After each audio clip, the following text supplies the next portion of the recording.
تو مالیگاؤں کا مسلمان آپ کو ہر حال میں سپورٹ کرے گا۔ مالیگاؤں ایک مذہبی حیثیت رکھنے والا شہر ہے، ہمیں کوئی خرید نہیں سکتا۔ ہم اپنی ووٹ کا سودا نہیں کرتے، ہم غدار ملت نہیں ہے، ہم غدار قوم نہیں ہے، ہم زمین فروش نہیں ہے، ہم ملت فروش نہیں ہے۔ اس سلسلے میں اس شہر میں جو کچھ ہوا ہے اگلے جلسے میں یا اور کسی موقع پر میں آپ کو تفصیل بتاؤں گا۔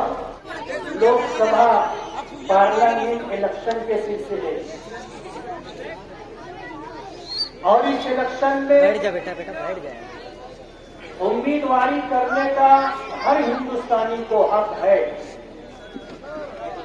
ہندوستان میں رہنے والا ہر وہ شخص جو ہندوستانی شہری ہے وہ اس ملک میں گرام پنچایت سے لے کر کے پارلیمنٹ تک کا الیکشن لڑ سکتا ہے۔ آج کے حالات ایسے تھے کہ ان حالات میں اگر مسلم امیدوار ان علاقوں سے دیے جاتے، ان لوک سبھا حلقوں سے دیے جاتے جہاں 7 لاکھ مسلم ووٹ ہے، جہاں 6 لاکھ مسلم ووٹ ہے، جہاں 5.5 لاکھ مسلم ووٹ ہے، تو وہ امیدوار مسلم امیدوار چن کر کے آ سکتا تھا۔ ملک کو آزاد ہوا، کانگریس پارٹی کی حکومت قائم ہوئی اور مسلمانوں پر جس طرح کے حالات گزرے وہ ہمارے آباء و اجداد کو پتہ ہے۔ اس ملک میں فسادات کا ایک لامتناہی سلسلہ تھا اور یہ فسادات صرف مسلمانوں کو نشانہ بنانے کے لیے کیا جاتا تھا۔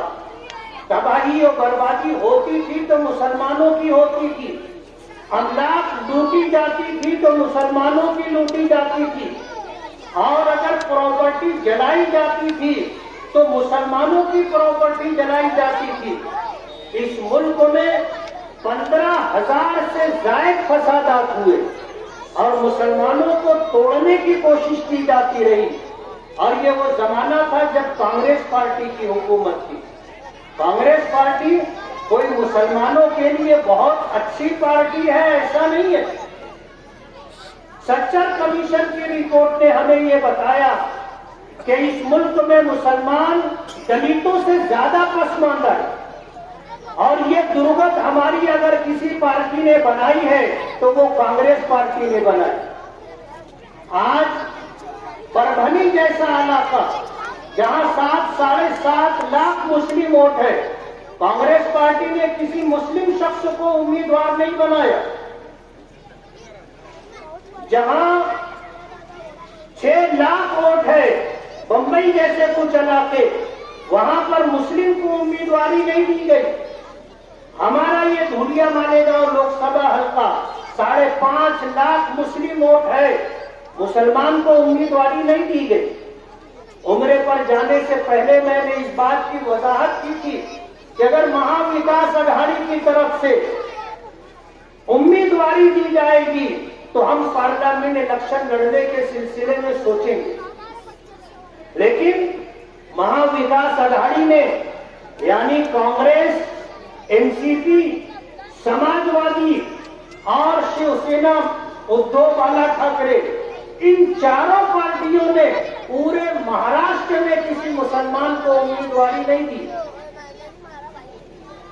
غور کرنے کا مقام، آپ اس سے اندازہ کر سکتے ہیں کہ کوئی کانگریس پارٹی مسلمانوں کا بھلا کرنے والی ہو، ایسا نہیں۔ ہمارے سامنے 2 مصیبت ہے، ایک بڑی مصیبت ہے اور ایک چھوٹی مصیبت ہے، اور ہم مسلمان ہیں، صاحب ایمان ہیں، اللہ پر، اس کے رسول پر ایمان رکھتے ہیں، اس کی شریعت پر ایمان رکھتے ہیں۔ ہم تو اللہ اس کے رسول کی ہدایات کے مطابق چلتے ہیں۔ بخاری شریف میں سرکار دو عالم صلی اللہ علیہ وسلم کا ارشاد مبارک ہے، اِذَا ابْتُلِيتَ بِبَلِيَّتَيْنِ فَاخْتَرْ أَهْوَنَهُمَا، جب تم 2 مصیبتوں میں گرفتار ہو جاؤ اور تیسرا کوئی راستہ تمہارے سامنے نہ ہو تو اس وقت تم ہلکی مصیبت کو اختیار کر لینا۔ ورنہ آپ کو پتا ہے کانگریس پارٹی یا بی جے پی میں کوئی فرق نہیں ہے. یہ ایک سکے کے دو رخ ہیں. ایک ہمارا کھلا ہوا دشمن ہے اور ایک ہمارا چھپا ہوا دشمن ہے. آج ملک کے جو حالات ہیں ان حالات نے ہمیں مجبور کر دیا، یا یوں کہیے کہ یہ ہماری ضرورت بن گئی. ملک میں ہماری ماں اور بہنوں کو بے پردہ کرنے کی کوشش کی جا رہی ہے. حجاب اور برقعے کا مسئلہ اٹھا کر پورے ملک میں ہماری عزت دار غیور ماں اور بہنوں کو بے پردہ کرنے کی سازش کی جا رہی ہے. ہماری شریعت کو مٹانے کی، ختم کرنے کی سازش کی جا رہی ہے. ہم سے ہماری شہریت یعنی ہندوستانی ہونے کا حق چھینا جا رہا ہے. آج ہماری مسجدوں پر بلڈوزر چلائے جا رہے ہیں. اولیاء کرام اور بزرگوں کی درگاہیں بھی محفوظ نہیں ہے. ہمارے مدارس کو دہشت گردی کا اڈا بتایا جا رہا ہے. CAA کا قانون لا کر کے اس ملک میں جو سازش کی جا رہی ہے وہ سمجھنے کی بات ہے. میں آپ کو بتانا چاہتا ہوں کہ 2014 سے 10 سال جو بی جے پی کی حکومت رہی ہے، انہوں نے اس ملک میں صرف مسلمانوں کو ٹارگٹ کیا ہے. وہ کہتے ہیں 80 اور 20. آپ سمجھتے ہو 80 اور 20؟ 80 اور 20 کا مطلب یہ ہے کہ 80 ہندو، سکھ، پارسی، جین یعنی تمام وہ دھرم جو اسلام کے مقابلے میں ہے وہ 80 اور 20 میں مسلمان. ہم ٹارگٹ ہے، کوئی اور اس ملک میں ٹارگٹ نہیں ہے. آج بی جے پی نے صرف مسلمانوں کو ٹارگٹ کیا ہے اور ہم سے ہماری شہریت چھیننا چاہتے ہیں. اس کے لیے CAA کا قانون لایا گیا. CAA کا قانون یہ ہے کہ اس ملک میں جو ہندوستانی نہیں ہوگا، اگر وہ درخواست دے گا کہ مجھے ہندوستانی شہریت دی جائے، تو اگر وہ مسلمان نہیں ہوگا تو اس کو ہندوستانی شہریت دے دیں گے، اور اگر مسلمان ہوگا تو اس کو ہندوستانی شہریت نہیں دیں گے. یہ CAA کا قانون ہے. اگلا قدم جو بی جے پی سرکار کا ہے وہ NRC لانے کا ہے. NRC کا مطلب یہ ہے کہ ہر ہندوستان میں رہنے والے ہر مسلمان کے گھر تک سرکاری کارندے پہنچیں گے اور آپ سے آپ کے ہندوستانی ہونے کا ثبوت طلب کریں گے. آپ کو کاغذات اپنے ہندوستانی ہونے کے پیش کرنے پڑیں گے. اگر کسی ہمارے گھر کے 10 افراد میں سے کوئی 2 فرد 4 فرد اگر مشکوک ہو گیا تو اسے پولیس گرفتار کر کے لے جائے گی، اور لے جانے کے بعد اسے کھلی ہوئی قید میں رکھا جائے گا، جیل خانے میں رکھا جائے گا. پھر ان سے ہماری ملاقات نہیں ہوگی. یہ جو جرائم اور کرائم کرنے کے بعد جو جیل میں جاتے ہیں ان سے تو ملنے کی ہفتے میں 1 دن، مہینے میں 1 دن اجازت مل جاتی ہے، لیکن NRC کے قانون میں جس کو گرفتار کیا جائے گا اس سے اس کے خاندان والے، اس کے گھر والے ملاقات بھی نہیں کر سکیں گے.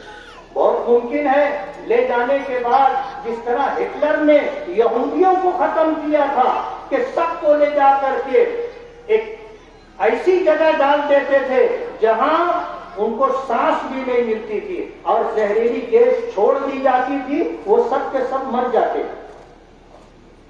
یہ پلاننگ اس ملک میں مسلمانوں کے ساتھ کی جانے والی ہے.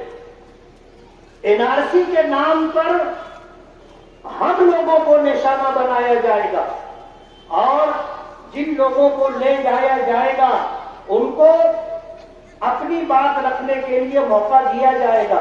لیکن کیسا موقع دیا جائے گا آپ سمجھ سکتے ہو. ہمیں تو ٹارگٹ کیا گیا ہے 80 اور 20 کہہ کر کے. جن لوگوں کو مشکوک قرار دیا جائے گا انہیں غیر ہندوستانی قرار دیا جائے گا، اور ظاہر بات ہے پھر ہماری کہیں سنوائی نہیں ہوگی. سب کچھ سیدھا ہونے کے بعد تو ہمیں انصاف نہیں ملتا، اور جب کسی کو مشکوک قرار دے دیا جائے گا، مشتبہ قرار دے دیا جائے گا تو پھر کوئی بنائی بنے گی نہیں. AGP ہم سے ہماری ہندوستانی شہریت چھیننا چاہتی ہے. بی جے پی ہم سے ہماری شریعت چھیننا چاہتی ہے. آپ دیکھ لو اس ملک میں آج ان 10 سالوں کے اندر جو نظام اور جو قانون بنایا گیا ہے، اس نظام اور قانون میں کسی دوسرے اسلام کے علاوہ کسی دوسرے دھرم کے ماننے والوں کو کہیں تکلیف نہیں ہے. انہیں سنبھالا جاتا ہے، ان کو راستہ دیا جاتا ہے، ان کے لیے سب کچھ حکومت کرنے کے لیے تیار ہے. اگر حکومت کسی کو نشانہ بناتی ہے تو صرف مسلمانوں کو. آج جب یہ بات کہی جاتی ہے کہ اب کی بار 400 کے پار، تو آپ سمجھ لو ان کے عزائم یہ ہیں کہ اگر 400 کے پار وہ آ جاتے ہیں تو پھر اس ملک کا دستور بدل دیا جائے گا. اور جب ملک کا سنویدھان اور دستور وہ اپنی مرضی کا بنائیں گے تو ہم مسلمانوں کے لیے اس دستور میں کوئی جگہ نہیں ہوگی. ہم کو ووٹ دینے کے ووٹ دینے سے بھی محروم کر دیا جائے گا.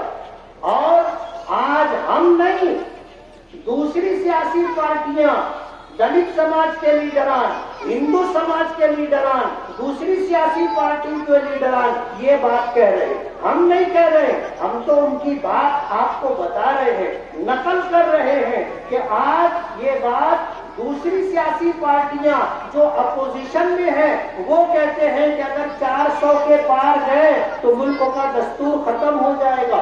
400 کے پار گئے تو اس ملک میں یکساں سول کوڈ نافذ کر دیا جائے گا. اور 400 کے پار گئے تو پھر دلتوں کو اور پسماندہ طبقات کے لیے جو ریزرویشن ہے وہ ریزرویشن ختم کر دیا جائے گا. اور دستور اور سنویدھان کے مطابق ہمیں جو حق ملا ہے کہ ہم اپنی مسجد بنا سکتے ہیں، اذان دے سکتے ہیں، باجماعت نماز پڑھ سکتے ہیں، ہم ختنہ کروا سکتے ہیں، اور ہمیں یہ حق ملا ہے کہ ہم مدرسے بنا سکتے ہیں، اپنے مذہبی تعلیم کو ہم اپنے بچوں کو دے سکتے ہیں، ہم اپنے مذہب کے مطابق نکاح کر سکتے ہیں، ہم اپنے مذہب کے مطابق طلاق کو اختیار کر سکتے ہیں، ہم اپنے مذہب کے مطابق وراثت تقسیم کر سکتے ہیں، ہم اپنے مذہب کے مطابق ایک دوسرے کے حقوق دے اور لے سکتے ہیں. یہ سب کچھ ختم کر دیا جائے گا. اور اس ملک میں مسلمانوں کو آج تو ہم 2 نمبر کے شہری ہیں. آنے والے دنوں میں اگر اب کی بار 400 پار یہ بات اگر صحیح ثابت ہو جاتی ہے تو پھر ہم کہیں شمار و قطار میں بھی نہیں رہیں گے، کوئی حیثیت نہیں ہوگی. ایسے حالات ہیں. ان حالات کی وجہ سے ہمیں ہمارے نبی جناب رسول اللہ صلی اللہ علیہ وسلم کا وہ فرمان کہ جب تم 2 مصیبتوں میں گرفتار ہو جاؤ تو ہلکی مصیبت کو اختیار کر لو. آج ہمارے سامنے روڈ گٹر کا مسئلہ نہیں ہے، بجلی کا مسئلہ نہیں ہے، ہیلتھ کا مسئلہ نہیں ہے، تعلیم کا مسئلہ نہیں ہے. ہمارے سامنے سب سے بڑا مسئلہ ہماری شریعت کا. اگر میں مسلمان رہ کر کے نہیں جی سکتا تو ایسی زندگی جینے سے فائدہ کیا؟ ہمیں ہمارا ایمان عزیز ہے اور ہم اپنے ایمان کو اپنی جان سے زیادہ عزیز سمجھتے. نبی کریم صلی اللہ علیہ وسلم نے یہ بات فرمائی تھی کہ قسم ہے اس ذات کی جس کے قبضہ قدرت میں میری جان ہے، کوئی شخص اس وقت تک ایمان والا نہیں ہو سکتا جب تک کہ میں اس کے نزدیک، میری لائی ہوئی شریعت اس کے نزدیک اس کی جان سے، اس کے ماں باپ سے، اس کے بچوں سے اور دنیا اور جہاں میں جو کچھ ہے اس سے زیادہ عزیز نہ ہو جاؤ. بخاری شریف میں آتا ہے کہ حضرت عمر فاروق رضی اللہ تعالیٰ عنہ اس بات کو سن کر کے کہنے لگے کہ اللہ کے رسول آپ مجھے سب سے زیادہ عزیز ہیں لیکن میری جان مجھے آپ سے زیادہ عزیز ہے.